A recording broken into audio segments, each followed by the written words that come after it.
cassettes and is on this cassette as well as a couple of other videos. And these cassettes I've donated to the Freeman Center, and they're all outside of people to pick up and take home and watch. And it's going to talk about a lot of things. I was planning, which is a rare thing. I usually don't have a video before I give my presentation, and it would have been really nice to have the video because I would have amplified some of the points in the video. But suffice to say, I'll hit a couple things that would have been talked about in the video, and then I'll go on to my normal presentation. So if you wait 1 second, I'll bring it back. This is the real question. Do you know that there are mountains in the West Bank?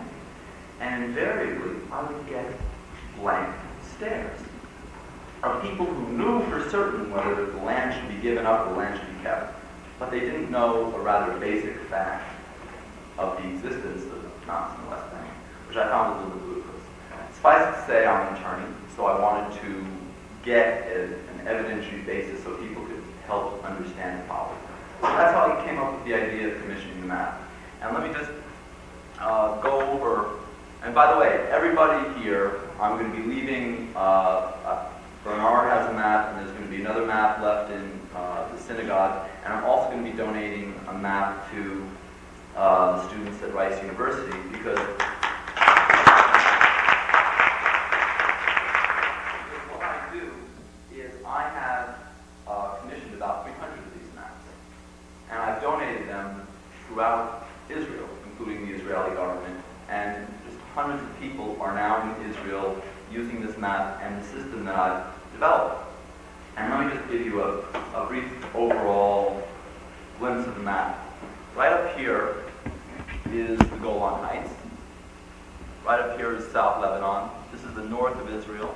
Now, invariably, I have the map. I usually give talks to a smaller group of people. And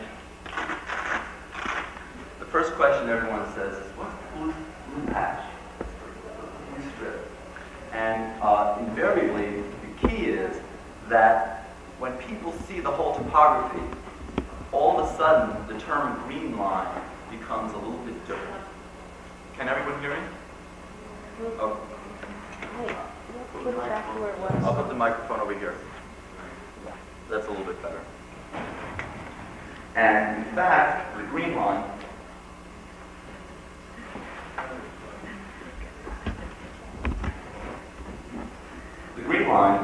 is this green line that you see right over here. Now, that is the line that was the border before 1967. After 1967, Israel captured this entire area, which is commonly called the West Bank, and it's in fact a huge mountain range, which is the mountain range that general was talking about. And they went up to the Jordan River. So now, this is where the Israelis are. But when they talk about giving up the West Bank, what they are in fact talking about is giving up this entire mountain range overlooking the coast. Now, what I usually do is I have a satellite photo right next to the map so that the blue patch becomes a lot more significant. And what this blue patch represents is 70% of Israel's population and 80% of her industrial base. All right here. Localized right here. So, when people understand that this is the crown jewel of Israel's population, this little chunk of real estate becomes a lot more important. You don't have to be a rocket scientist general to understand what it means to control this mountain range looking down at 3 million Jews, as opposed to having the Palestinians or any other group sit here and look down at you. Now, a lot of times when people just see it, the mere seeing of it, it's like an experience for them, because generally speaking, people commonly think the West Bank is a little bit the side of a river. They don't understand it's this huge mountain range overlooking the population. And with respect to what the real, when they talk about cutting Israel in half, what they talk about is if the Arabs are here and they cut this part to the sea, there'll be a top half and a bottom half. Well, that's not exactly accurate, because if any kind of Arab army ever occupied any significant chunk of this area, they'd be occupying 70% of Israel's not cutting the country in two. They're occupying the whole.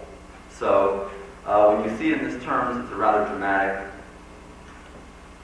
understanding of what's really there. Now, everybody, in addition to the tape, which I'd like everyone to take home, I'd like everyone to just make sure they have these two materials that my lovely girlfriend and helper gave out. It's a pamphlet which says demilitarization risks, and it's a sort of a stapled page that has this little map of Israel with the lines here. Now I'm going to show you something. I'll show you a couple of things which demonstrate how I use my plexiglass pieces, which will partially talk about what the videos will talk about. Now, one issue which is generally almost never discussed because it's really a rather abstract, obtuse issue is the water issue. Now, everybody knows that water is extremely critical in the Middle East, and it's extremely critical in Israel. But they don't quite grasp how the territories are responsible for the water. Now, everybody, forget about the West Bank, forget about Israel, forget about all these things, and I just want you to focus on this little plexiglass piece I have. And I want you to imagine that this is a roof. It's the side of a roof. Now, what happens when rain falls on a roof that doesn't have a gutter? Well, it falls off the side. That's rather simple. What happens if you have a gutter? Well, rain is held back. That simple notion is exactly what is going on with both Golan Heights and the West Bank for the following reason. Water falls in the Golan Heights. Because of the topography, it flows into Israel. And then from the Sea of Galilee, it feeds the whole country. Water falls into the West Bank. And because of the topography, moves to the coastal plain. Now, in essence, the Golan Heights and the West Bank represent close to 100% of Israel's water supply. Now you look at me and you say, he's a nice guy, he's well-meaning. Where does he get his facts from? Well, everybody, that's the key to essentially the project I've developed here. I have in my briefing book culled a heck of a lot of sources and developed some rather significant sources. And when I go to a senator or congressman, I don't go with little Mark Langfan. I take my briefing book with me. And what is the essential element is the briefing book. Because I know no one's going to believe me. But if you turn to page 4 of the Xerox materials, would you believe the CIA? If it says something that's, favorable or quote-unquote substantiating my point. This is from the Central Intelligence Agency, their World Factbook. They have a factbook on every country in the world, and they have a country called the West Bank. They also have a country called the Gaza Strip, but that's a separate matter. In this little factbook,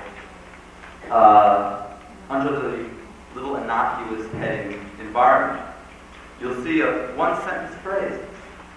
Highlands, meaning the Sumerian highlands, which is exactly the area that I just showed you. I beg your pardon? Okay, thank you. That's very important. It is very important that people see to their own two eyes. That's the whole idea of it. Highlands are main recharge area for Israel's coastal aquifers.